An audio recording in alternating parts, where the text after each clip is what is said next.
Nós, algum ano passado, nós anunciamos o projeto de Casa Veneranda, que é um casa, um monumento icônico do centro de Oranjestad, que para hopi anos está abandonado e agora aqui vai virar a oficina nova do Departamento de Assuntos Econômicos, arquiteto Orlando Hoover está trabalhando de desenho, coloquei claro em alguns semanas para depois por começar a fase de destaque para contratistas não por começar com a remodelação de edifício importante, icônico aqui no centro de Oranjestad.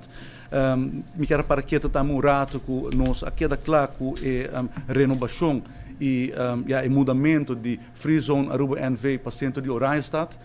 Nós, junto com a FCCA, nós a restaurar outro edifício que está abandonado na final de Plaza Niki Habib. Edifício aqui da claro e dentro de pouco ele vai inaugurar também. Assim, cumprindo com o nosso compromisso para trazer mais pessoas no centro de Oranjestad. Essa é a maneira que nós queremos contribuir no comércio, de restaurar edifício, usando back e também assim trazer mais tráfego de caia, 13 clientes para os empresários. Nós ayer anunciamos nós abrimos uma visita no edifício novo de Aruba Fair Trade Authority, que está em Oranjestad, que também é um monumento importante, icônico do centro de nossa cidade, que para o ano também está abandonado. E agora que eu vou remodelar e também vou usar agora para a Aruba Fair Trade Authority. Assim, nós estamos trazendo clientes back do centro de Oranjestad e nós estamos dando conteúdo no nosso edifício. Em caso aqui, nós temos dois edifícios icônicos que também vão restaurar no centro de Oranjestad. Nós estamos contentes para mirar que, depois de uma tardança para o que é o projeto de Wilhelmina Straat e Columbus Straat, está quedando claro.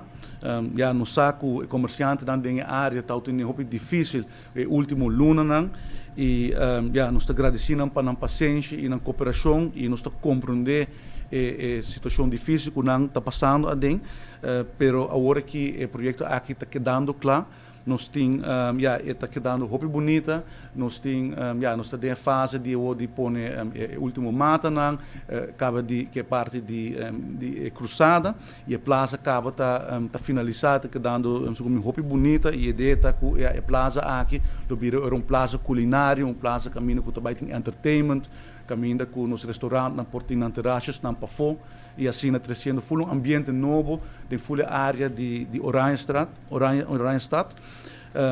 Nós está ora que nós abrimos o projeto aqui, nós dividir o projeto em diferentes fases, em duas fases eigenlijk, e sabe que é a primeira fase, e a fase aqui vai ser entregada agora de 12 de novembro, e junto com isso nós revelar o nome novo da plaza.